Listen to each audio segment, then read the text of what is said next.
একটা জায়গায় একজন মৌলানা সাহেব কিয়াম পড়তে ওঠেননি, বসে আছেন, আর একজন কিয়াম পড়ছে, আর ওই পীরজাদা আবার অন্য একটি জায়গায় বক্তব্য দিতে দিতে বলছে, আমি যদি ওই জায়গায় থাকতাম তাহলে ওই মৌলানাকে কোমরে লাথি মেরে ফেলে দিতাম। আমরা যখন রাসূল পাকের নাম আসে আমরা দরুদ পড়ে আমরা চুমা দিয়ে চোখে বলাই না। কিন্তু ভাই আজকেই দেখছিলাম আমার মাথায় এত গরম হয়ে গেছে, আল্লাহর কসম কে বলছি, যদি ওই সমস্ত মৌলবী আমার সামনে স্টেজে পড়তো কোমরে লাথি মেরে ফেলে দিতাম স্টেজ থেকে। বলছে শোনেন না আপনারা যে কিয়াম পড়া, মনে রাখবেন, হারামও নাই, বেদাতও নাই, ফরজও নাই। কিয়াম পড়া মুস্তাহাব, জায়েজ। পড়লে নেকি আছে, না পড়লে নেকি নাই। পড়লে স্বভাব আছে, না পড়লে স্বভাব নাই। পড়লে স্বভাব আছে, না পড়লে গুনাহ নাই। আপনারা যদি এখানে কোনো ব্যক্তি, কোনো ভাই যদি এখানে যদি বসে থাকে কিয়াম পড়তে যদি না ওঠে, ওই ব্যক্তি গুনাহগার হবে বলে মনে হয়? গুনাহগার হবে কি? হবে না। এবার ওনার মনের খবর জানে কে? আল্লাহ। যদি উনি যদি এমনি যদি না ওঠে আলাদা ব্যাপার, যদি বিয়াদবি মনোভাব নিয়ে বসে তাহলে এখানে গুনাহ হতে পারে।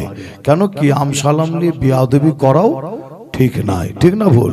যে তবে আপনাদের ছোট ভাই ছেলে হিসাবে জানাই, ওই পীরজাদা দুটো কোরআনের কথা বলুক, হাদিসের কথা বলুক, দলিল দিক, কিয়াম হাদিস, কিয়াম পড়ার দলিল দিক, কোরআন হাদিস ইজমা কিয়াস থেকে দলিল দিক।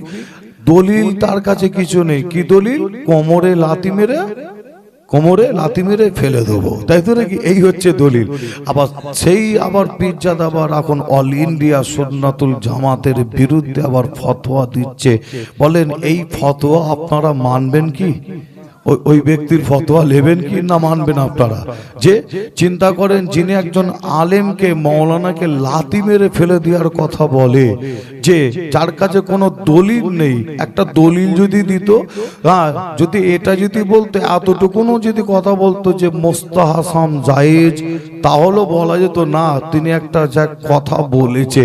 যে তা নাই, দলিল নাই, কিছু নাই, বলছে লাথি মেরে ফেলে দেবো। চিন্তা করুন যে এরকম পীরজাদার থেকে আপনারা সাবধান হবেন। কখনো আপনার এ পার্টির দালালি করে, কখনো ও পার্টির দালালি করে। কেন? পেট তো চালাতে হবে, তাই তো নাকি? পেট চালাতে হবে, তাই এ পার্টি ও পার্টির দালালি করে চলে। তাই এরকম পীরজাদার থেকে সাবধান হবে। আমি আসিম বিল্লাহ বলছি যে না, মুজাদ্দিদুজ জামান দাদা হুজুর তিনি তিনার ওসিয়াত নামায় বলে যাচ্ছে যে এরকম ব্যক্তিদের থেকে তোমরা দূরে থাকবে। কোথা থাকবে? দূরে থাকবে। দাদা হুজুর ওসিয়াত নামায় লিখছেন যে আমার পরে আমার আওলাদের আওলাদ, আওলাদের আওলাদ, খলিফার আওলাদের আওলাদ, আওলাদের আওলাদ যদি দেখো তারা ইসলাম বিরোধী, শরিয়াত বিরোধী, সিলসিলা বিরোধী যদি চলাফেরা করে, কথাবার্তা বলে, বাবা তার পাশে তোমরা বসবে না, উঠবে না, যাবে না। দাদা হুজুর নিজে নিষেধ করছেন। যে তাহলে আপনারা দাদা হুজুরের ওসিয়তনামায় দেখে নেন, বক্তব্য শুনলে আপনারা পাবেন অবশ্যই। আসেন, আমরা কিয়াম এই কারণে পড়ি যেখানে কিয়াম পড়লে নেকি স্বভাব পাওয়া যায়, আমাদের পড়তে অসুবিধা নাই, তাই তো নাকি? তাই আমরা প্রত্যেকেই উঠে দাঁড়িয়েছি নবীর প্রেম ভালোবাসা বুকে নিয়ে, একটু জোরে আওয়াজে মোহাব্বতের সাথে একটু সালাম করিয়া নবী সালাম।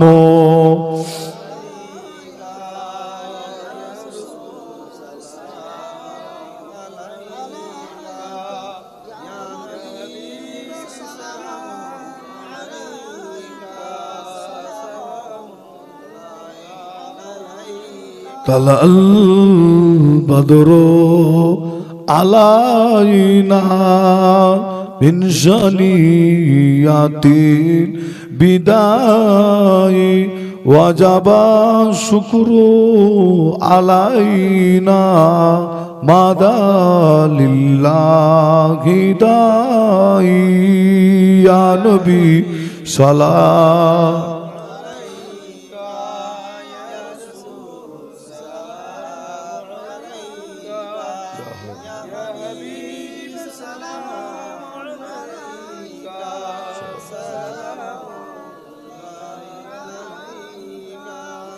জিবরাইল দিলে যে আওয়াজ, খুলে দাও আসমানের দুয়ার, এসেছেন নবীদের সরদার, করিতে আল্লাহর দিদার। ইয়া নবী সালাম,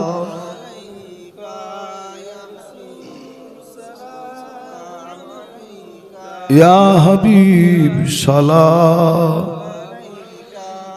সালাম। একটু সকলের তাকবীর দেন, নারে তাকবীর, নারে তাকবীর। আমাদের মুফতি সাহেব হুজুর, আমাদের মুফতি সাহেব হুজুর, নারে তাকবীর, নারে তাকবীর।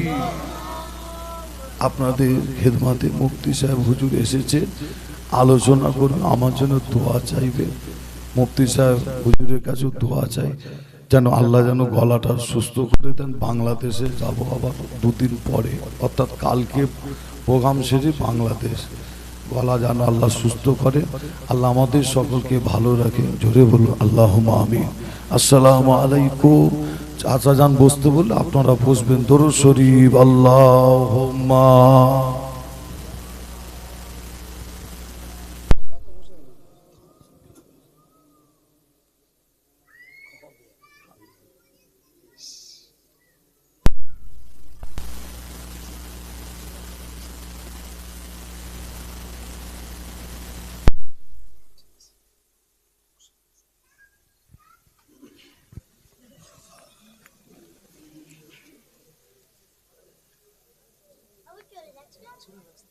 এই রাস্তা বাড়ি মাঝখানে গাড়ির এনে দাঁড়িয়ে আছে, তার ভাই এনে খুঁজে মোটর সাইকেলে